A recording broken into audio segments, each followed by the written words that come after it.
So, the story starts with a farmhouse scene in the middle of the mountains where a family lives. This family belongs to Grady and all these forms too.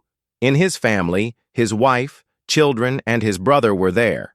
Grady went to the mountains with his friends to hunt. But now 10 days had passed, he had no whereabouts. No one had returned from the mountains. The police had also informed Grady's family. The police also did a search operation, but due to the bad weather, they had to stop in the middle, and the police could not find Grady. Anyway, the mountains in which he had gone, it was famous that whoever goes there does not return. Now, behind Grady, his family was being taken care of by his brother Rowdy. Near his forms, another man also lived in his van whose name was Eddie. Anyway, here we see Rowdy and Grady's wife Ellen together. I mean, their affair was going on, which had now spread to their eldest son. That's why he started staying away from his uncle Rowdy. Drake thought that Rowdy did not want his dad to come back, so he himself decides to search for him. Although Rowdy himself loved his brother a lot, and he was most worried about Grady. Seeing Drake go alone, he forbids him to go. He also takes a horse from him and decides to go himself to find his brother.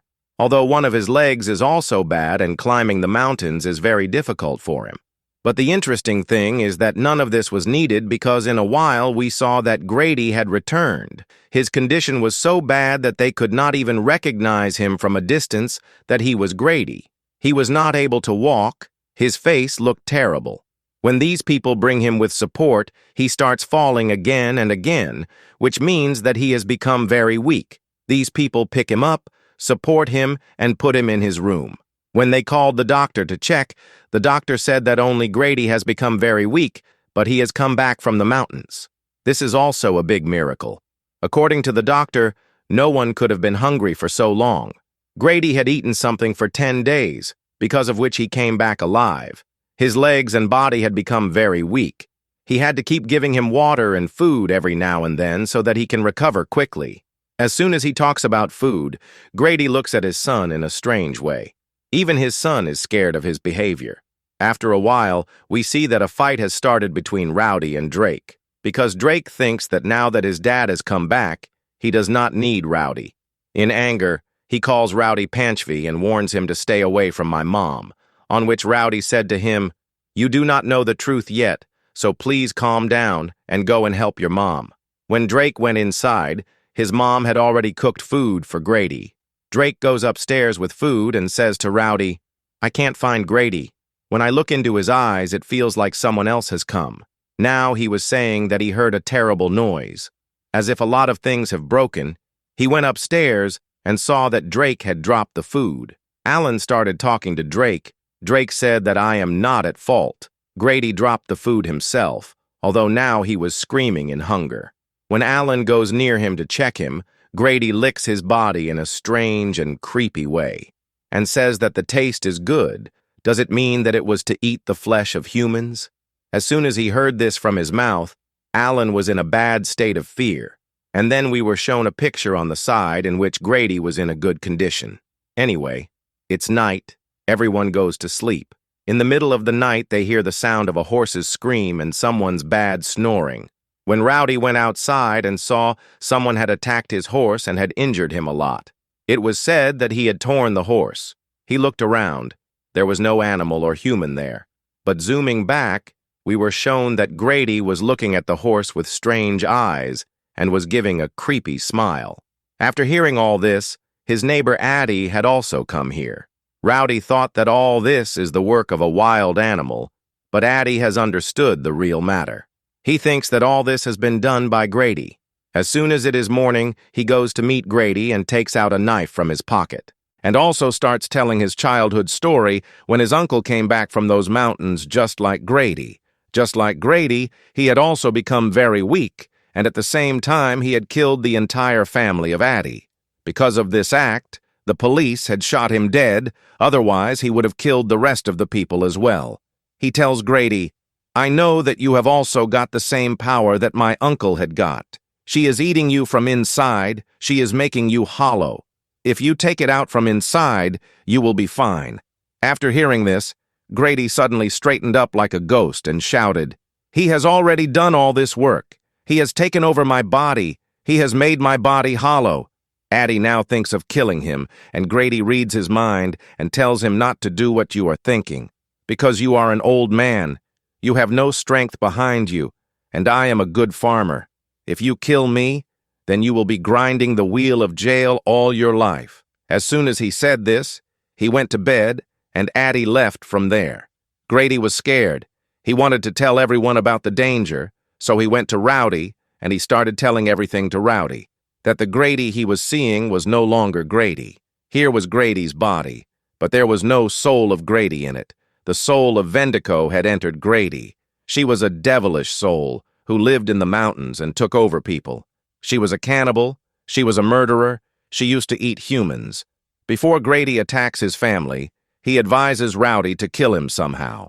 Here we see that Alina went to Grady's room. She saw that the food was still lying there. She was picking up the food and was running back. Grady called her in his voice. For a moment it felt like that devilish soul was asleep, and now the real Grady is in his senses who is talking to Alina. He tells Alina that we went to hunt in the mountains, but we got lost there. We forgot the way. We took shelter in a cave. 4 people went to call for help, but then they did not return. Grady and his companions were dying of hunger.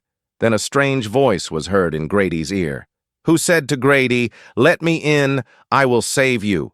Actually, this voice was of that devilish soul, and to save himself, Grady said yes to him, after which the soul came inside Grady. As soon as he came inside the soul, Grady started doing strange things. He told Alina that the soul made me kill my own friend, and then I killed him and ate him. Grady warns Alina that the devilish soul inside me wants to hunt more. He just told all this that Alina got scared and started going out from here. But before a second passed, Grady stood in front of him.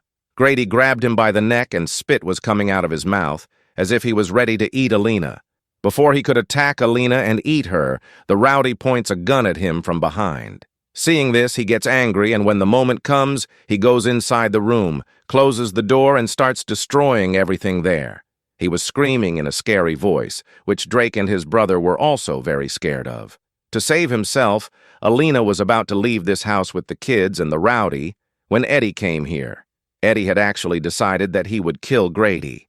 To save them all, he tells them to go in his van. Drake refuses to go with them because he thinks he should save his dad. Alina slaps him and tells him, "Drake, do you think he is your dad? Look at his condition. He has a devilish soul inside him. It is necessary to kill him, otherwise he will kill us. And Grady has told me all this himself." After saying this, they leave this house. Eddie goes upstairs to kill Grady, but before that, Grady comes from behind, attacks his neck, and kills him. Here we were shown the Rowdy who came out with a gun because he also wanted to kill Grady. Alina came behind him and hugged him. After that, he went inside the house without seeing anything. As soon as he went inside the house, he first saw Eddie's dead body.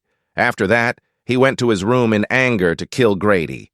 But Grady was lying on his bed helplessly at this time. Before the Rowdy would kill him, Grady started acting as if he was poor and helpless. The Rowdy felt pity for his brother, and as soon as he became emotionally weak, Grady attacked him. Hearing the noise, Alina also realizes the danger.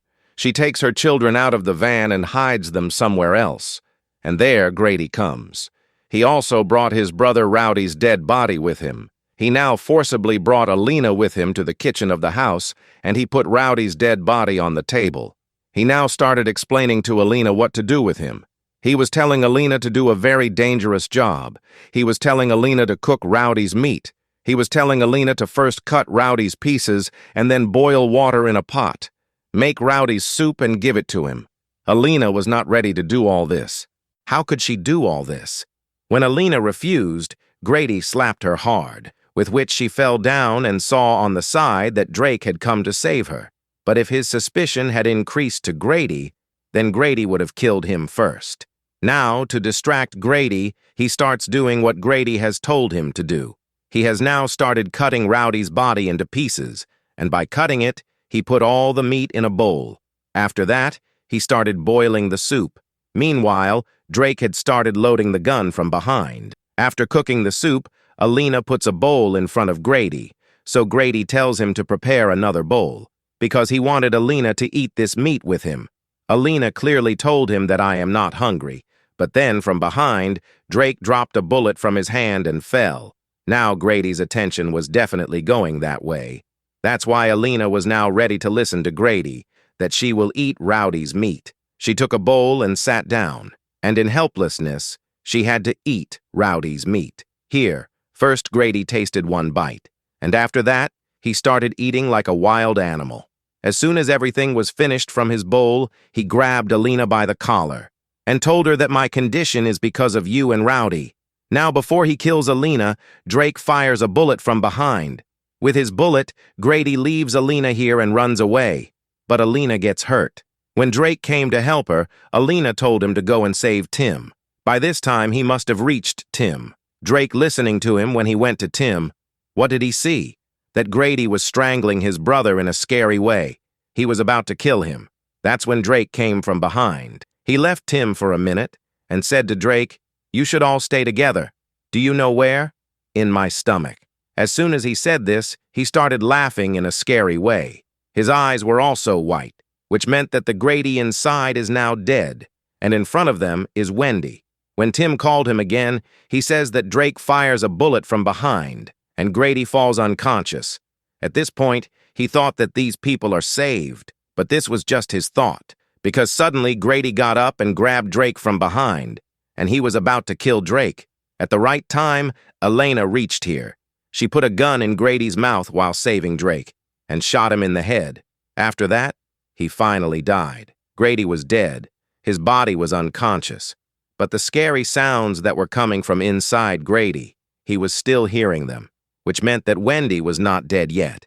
What danger will he bring in front of them? With this suspense, this story ends here.